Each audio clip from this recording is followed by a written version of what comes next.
ಕಾಸರಗೋಡು ಜಿಲ್ಲೆ ಮತದಾನಕ್ಕೆ ಸಜ್ಜು. 11 ಲಕ್ಷ ಮತದಾರರು, ಭದ್ರತೆಗೆ ಕಟ್ಟುನಿಟ್ಟಿನ ವ್ಯವಸ್ಥೆ.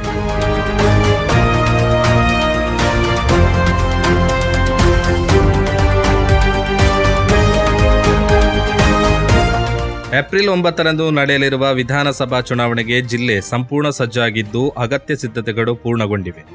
ಜಿಲ್ಲೆಯಲ್ಲಿ 5 ಚುನಾವಣಾಧಿಕಾರಿಗಳು, ಉಪ ಚುನಾವಣಾಧಿಕಾರಿಗಳು ಹಾಗೂ 23 ನೋಡಲ್ ಅಧಿಕಾರಿಗಳು ಸೇರಿದಂತೆ ಉನ್ನತ ಅಧಿಕಾರಿಗಳು ಚುನಾವಣಾ ಪ್ರಕ್ರಿಯೆಗೆ ನೇತೃತ್ವ ವಹಿಸಲಿದ್ದಾರೆ ಎಂದು ಜಿಲ್ಲಾಧಿಕಾರಿ ಅರ್ಜುನ್ ಪಾಂಡ್ಯನ್ ತಿಳಿಸಿದ್ದಾರೆ.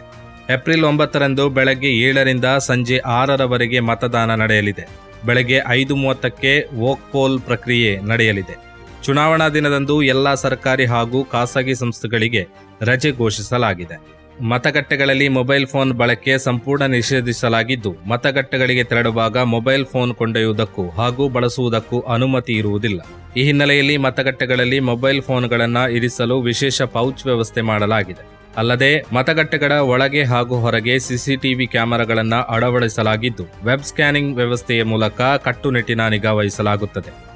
ಜಿಲ್ಲೆಯಲ್ಲಿ ಮಹಿಳೆಯರು ಮಾತ್ರ ಕರ್ತವ್ಯ ನಿರ್ವಹಿಸುವ 5 ಪಿಂಕ್ ಬೂತ್ಗಳನ್ನು ಹಾಗೂ ವಿಕಲಚೇತನರಿಗೆ ಅನುಕೂಲವಾಗುವ ಒಂದು ಸೌಹಾರ್ದ ಮತಗಟ್ಟೆಯನ್ನ ವ್ಯವಸ್ಥೆ ಮಾಡಲಾಗಿದೆ. 20% ರಿಸರ್ವ್ ಸಿಬ್ಬಂದಿಯನ್ನ ಒಳಗೊಂಡಂತೆ ಒಟ್ಟು 5,504 ಮಂದಿ ಮತಗಟ್ಟೆ ಸಿಬ್ಬಂದಿಯನ್ನ ಚುನಾವಣಾ ಕರ್ತವ್ಯಕ್ಕೆ ನೇಮಿಸಲಾಗಿದೆ. ಇವರಲ್ಲಿ ಸುಮಾರು 60% ಮಹಿಳೆಯರು ಇದ್ದಾರೆ. ಇದೇ ವೇಳೆ ಜಿಲ್ಲೆಯಲ್ಲಿ ಒಟ್ಟು 116 ಸೆಕ್ಟರಲ್ ಅಧಿಕಾರಿಗಳನ್ನ ಚುನಾವಣಾ ಕರ್ತವ್ಯಕ್ಕೆ ನಿಯೋಜಿಸಲಾಗಿದೆ ಎಂದು ಜಿಲ್ಲಾಧಿಕಾರಿ ಮಾಹಿತಿ ನೀಡಿದರು. ಚುನಾವಣಾ ದಿನದ ಮುನ್ನ ಹಾಗೂ ಬಳಿಕದ 72 ಗಂಟೆಗಳ ಅವಧಿಯಲ್ಲಿ ಕಟ್ಟುನಿಟ್ಟಿನ ನಿಗಾ ವಹಿಸಲು ಪೊಲೀಸರನ್ನ ಸಜ್ಜುಗೊಳಿಸಲಾಗಿದೆ. ಅಹಿತಕರ ಘಟನೆಗಳ ಸಂದರ್ಭದಲ್ಲಿ ತ್ವರಿತವಾಗಿ ಸ್ಪಂದಿಸಲು ಕ್ವಿಕ್ ರೆಸ್ಪಾನ್ಸ್ ಟೀಮ್ಗಳನ್ನು ನಿಯೋಜಿಸಲಾಗಿದೆ. ಒಟ್ಟು ಚುನಾವಣಾ ನಿರ್ವಹಣೆಗೆ 1992 ಮಂದಿ ಪೊಲೀಸ್ ಸಿಬ್ಬಂದಿಯನ್ನ ನೇಮಿಸಲಾಗಿದೆ. ಈಗಾಗಲೇ ಕೇಂದ್ರ ಮೀಸಲು ಪಡೆ 780 ಮಂದಿ ಸಿಬ್ಬಂದಿಯನ್ನ ಜಿಲ್ಲೆಯಲ್ಲಿ ನಿಯೋಜಿಸಲಾಗಿದೆ.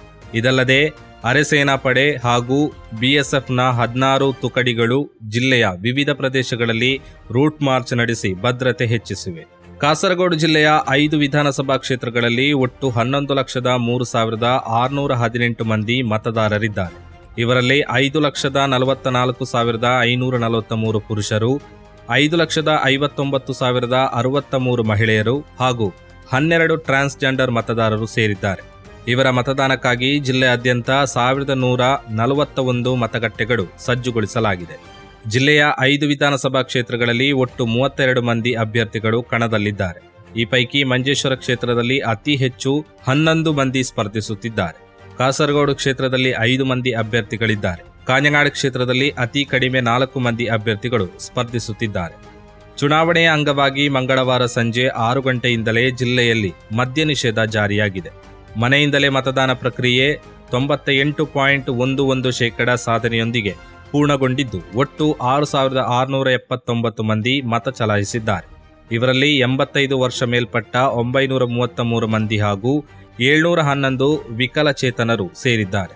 ಚುನಾವಣೆಗೆ ಸಂಬಂಧಿಸಿ ಜಿಲ್ಲಾಧಿಕಾರಿ ಕಚೇರಿಯಲ್ಲಿ ಕಾರ್ಯನಿರ್ವಹಿಸುತ್ತಿರುವ ಸಿ ವಿಜಿಲ್ ಕಂಟ್ರೋಲ್ ರೂಮ್ಗೆ ಮಂಗಳವಾರ ಮಧ್ಯಾಹ್ನದವರೆಗೆ 1994 ದೂರುಗಳು ಲಭಿಸಿವೆ.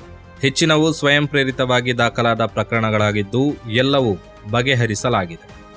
ಮತಗಟ್ಟೆಗಳಿಗೆ ಅಗತ್ಯ ಚುನಾವಣಾ ಸಾಮಗ್ರಿಗಳನ್ನು ಬೆಳಗ್ಗೆ 8 ಗಂಟೆಯಿಂದ ಆಯಾ ಮಂಡಲಗಳ ವಿತರಣಾ ಸ್ವೀಕೃತ ಕೇಂದ್ರಗಳಿಗೆ ಪೂರೈಸಲಾಗುತ್ತದೆ. ವಿಕಲಚೇತನ ಮತದಾರರಿಗೆ ವಿಶೇಷ ಆದ್ಯತೆ ನೀಡಲಾಗಿದ್ದು, ಮತದಾನಕ್ಕೆ ಅಗತ್ಯ ಸೌಲಭ್ಯಗಳೊಂದಿಗೆ ಸಹಾಯ ಮಾಡಲು ಸಿಬ್ಬಂದಿಯನ್ನ ನಿಯೋಜಿಸಲಾಗಿದೆ. ಚುನಾವಣಾ ಕರ್ತವ್ಯಕ್ಕೆ ನಿಯೋಜಿಸಲ್ಪಟ್ಟ ನೌಕರರಿಗೆ ಆಹಾರವನ್ನ ಕುಟುಂಬಶ್ರೀ ಕಾರ್ಯಕರ್ತೆಯರು ಒದಗಿಸಲಿದ್ದಾರೆ. ಜಿಲ್ಲೆಯಲ್ಲಿ ಹಸಿರು ಸಂಹಿತೆಯಡಿ ಮಾಲಿನ್ಯ ರಹಿತ ಚುನಾವಣೆಯನ್ನ ಜಾರಿಗೊಳಿಸಲಾಗುತ್ತಿದ್ದು, 1,146 ಮತಗಟ್ಟೆಗಳಿಗೆ ಹಸಿರು ಕ್ರಿಯಾಸೇನರ 1,500 ಮಂದಿಯನ್ನ ನೇಮಿಸಲಾಗಿದೆ. ಜಿಲ್ಲೆಯಲ್ಲಿ ಒಟ್ಟು 238 ಕ್ರಿಟಿಕಲ್ ಮತಗಟ್ಟೆಗಳು ಗುರುತಿಸಲ್ಪಟ್ಟಿದ್ದು, ಮಂಜೇಶ್ವರ ಮಂಡಲದಲ್ಲಿ 36 ಕ್ರಿಟಿಕಲ್ ಬೂತುಗಳಿವೆ. ಚುನಾವಣೆಯಲ್ಲಿ ಹೆಚ್ಚಿನ ಸಂಖ್ಯೆಯಲ್ಲಿ ಮತದಾರರು ಭಾಗವಹಿಸಿ ಮತದಾನದ ಪ್ರಮಾಣವನ್ನು ಹೆಚ್ಚಿಸಬೇಕು ಎಂದು ಅಧಿಕಾರಿಗಳು ಮನವಿ ಮಾಡಿದ್ದಾರೆ. ಪ್ರಜಾಪ್ರಭುತ್ವದಲ್ಲಿ ಜನರ ಹಕ್ಕು ವ್ಯಕ್ತವಾಗುವುದು ಮತದಾನ ಮೂಲಕವೇ. ಆದ್ದರಿಂದ ಚುನಾವಣಾ ಪ್ರಕ್ರಿಯೆ ಯಾವುದೇ ಗಲಭೆ ಅಥವಾ ಸಂಘರ್ಷವಿಲ್ಲದೆ ಶಾಂತಿಯುತವಾಗಿ ನಡೆಯಬೇಕು. ಚುನಾವಣೆಯನ್ನು ಯಶಸ್ವಿಯಾಗಿ ನಡೆಸುವುದು ಕೇವಲ ಚುನಾವಣಾ ಆಯೋಗದ ಹೊಣೆಗಾರಿಕೆ ಮಾತ್ರವಲ್ಲ, ನಾಗರಿಕರ ಜವಾಬ್ದಾರಿಯೂ ಆಗಿದೆ. ಚುನಾವಣೆಗೆ ಅಗತ್ಯ ಎಲ್ಲ ಸಿದ್ಧತೆಗಳು ಪೂರ್ಣಗೊಂಡಿದ್ದು, ಚುನಾವಣಾ ಆಯೋಗದ ನಿಯಮಗಳು ಮತ್ತು ವ್ಯವಸ್ಥೆಗಳಿಗೆ ನಾಗರಿಕರು ಸಹಕಾರ ನೀಡಬೇಕು ಎಂದು ಜಿಲ್ಲಾಧಿಕಾರಿ ವಿನಂತಿಸಿದರು.